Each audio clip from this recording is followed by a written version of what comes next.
Lo que está sucediendo en Estados Unidos y en varias universidades es el caso de la Universidad de Columbia, donde la policía ha interrumpido en estas universidades porque se estaba acampando dentro de los campus universitarios diferentes manifestantes, en este caso a favor de Palestina, en este conflicto que hay en Medio Oriente entre Israel e Irán. Lo cierto es que está durando varias semanas ya justamente este conflicto entre las universidades y por supuesto los estudiantes. Ya estamos en comunicación con nuestro compañero Gabriel Pulverente desde Estados Unidos. Gaby, ¿cómo andás? Feliz día. Hola, Belu, ¿cómo estás? Feliz Día del Trabajador para vos también. ¿Todo en orden? Todo bien por acá y a la espera de que, tengamos novedades de lo que está sucediendo allí en Estados Unidos con los estudiantes, que ahora los policías han detenido justamente a estos estudiantes que se encontraban hace ya varios días tomando las facultades por este conflicto en Medio Oriente. Bien, sí, vamos de costa a costa. Si querés, empezamos en la costa este, en Nueva York, más precisamente en Columbia, donde más de 300 estudiantes fueron detenidos en las últimas horas, en la noche de anoche, por la policía. Recordemos que habían tomado un edificio, habían logrado ingresar a ese edificio dentro del campus universitario, habían entrado por la fuerza, y ayer en la noche finalmente las autoridades de la universidad decidieron que se procediera con el desalojo. Eso dio como resultado, como te decía recién, 300 personas detenidas. La policía de Nueva York entró al edificio por la fuerza, lo sacó y ordenó que se removieran todas las carpas que están en el campus universitario de Columbia. Pero digamos que este tipo de manifestaciones ya se extendió por todo el país. Hay una gran cantidad de universidades, te diría que casi todas las de los estados.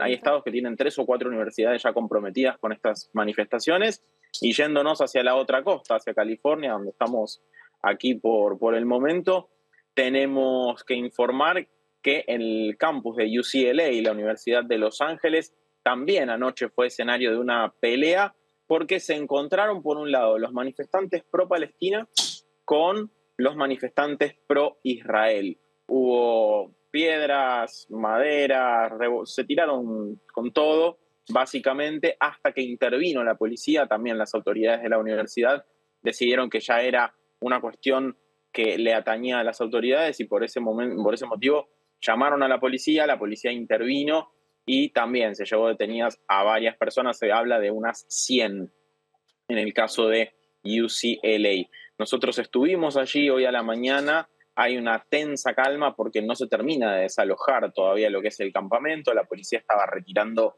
los restos de los destrozos, de todo el desastre que hubo en el campus universitario, y se espera que durante el día terminen de levantar los campamentos. Esto ya provocó, como te decía, el hartazgo, el cansancio de las autoridades estudiantiles, de las autoridades universitarias, que no quieren ser más escenario de este tipo de protestas. Ese es el gran punto. Porque, claro, los ojos de todo el mundo están mirando hacia lo que sucede en las universidades en Estados Unidos, y también en el plano político esto le quita votos al presidente Joe Biden, que es el que en definitiva está apoyando a Israel con envío de dinero, de armas y de municiones, y por ese motivo la gente le da la espalda. Déjame agregarte, Belén, que en las últimas horas se difundió un video a través de la agencia Reuters, y aquí lo publicó The New York Times, en el que muestra carpas en Rafah, al sur de la Franja de Gaza, en el campamento donde sabes que hay alrededor de 1,5 millones de personas desplazadas viviendo allí, con pintadas en inglés agradeciéndole a los estudiantes universitarios por el apoyo que han brindado. Así que también ojo con eso, porque esa suerte de agradecimiento de parte de los refugiados, de los palestinos, haría con que las protestas recobren fuerza, ¿no? Del otro lado del planeta también llegan los saludos, las noticias. Gaby, recién hablamos y hacíamos referencia a una cuestión política y al presidente Joe Biden. Un año de elecciones, que faltan muy poquitos meses para eso, se puede llegar a ver afectado también por el voto de los jóvenes en ese aspecto, y por el otro lado, por lo que indican, ¿no?, de las protestas que se llevaron a cabo en la década del 70, protestas también estudiantiles, y que tienen temor que tal vez pueda suceder algo similar a esa época. Sí, aquí las protestas estudiantiles empezaron en la década del 60, después hubo durante los 70, los 80 también, cada una con un motivo distinto. La mayoría eran relacionadas a intervenciones estadounidenses en el exterior, en conflictos bélicos. Claro. Citemos, por ejemplo, Vietnam. En el caso de los 80 fue por el apartheid en Sudáfrica. En la década del 60 había sido justamente por la segregación racial. O sea, siempre hubo un motivo social o bélico asociado a las protestas en las universidades. Ahora, 50 años después de ese último gran movimiento, o 40 si queremos tomar el de la década del 80, vuelven a ser las universidades el escenario de estas protestas. Y hablamos, Belén, de universidades que aquí son pagas y se pagan caro. Vos por un año de educación acá, como mínimo, como barato, tenés que pagar alrededor de $50.000. Claro. Estamos hablando de universidades que superan por 2 o 3 veces ese número, $100.000, $150.000 para un año de cursada. Y estamos llegando justamente a la época de la graduación. Entonces hay muchos estudiantes también que no quieren saber nada con estas protestas, que no tienen nada que ver con esto, que dicen, quiero terminar de cursar, me quiero graduar. Es que pueden ser suspendidas las clases, Gaby. ¿Pueden ser suspendidas las clases por eso y se ven afectados? La Universidad de Columbia, claro, la Universidad de Columbia volvió al modo pandemia.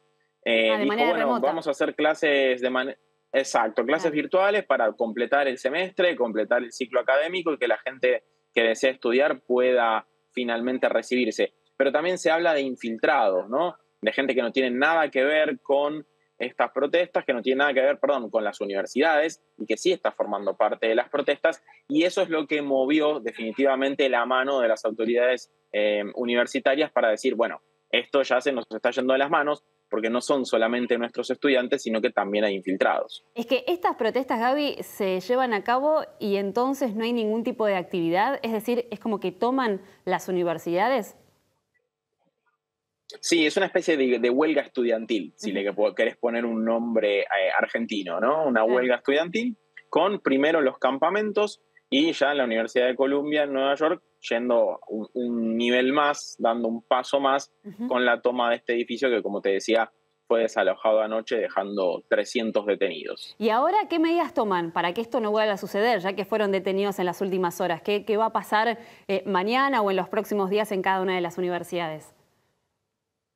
Por lo pronto hoy son tareas de limpieza, están levantando carpas, levantando todo lo que quedó y lo que sigue es mucha presencia policial, mucha vigilancia en los campus para que no se vuelvan a instalar las carpas. Claro. Básicamente es eso.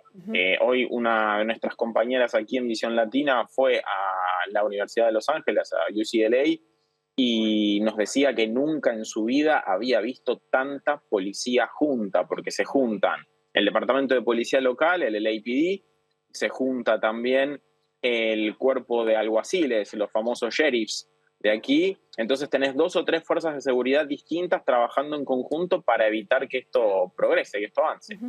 Gracias, Gaby, por tu tiempo, como siempre, por estar con nosotros una vez más en La Voz de la Ciudad. Un abrazo. Gracias a ustedes, un abrazo.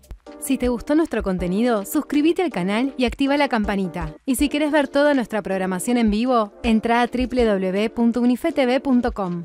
Sumate Unife. Sumate un buen día.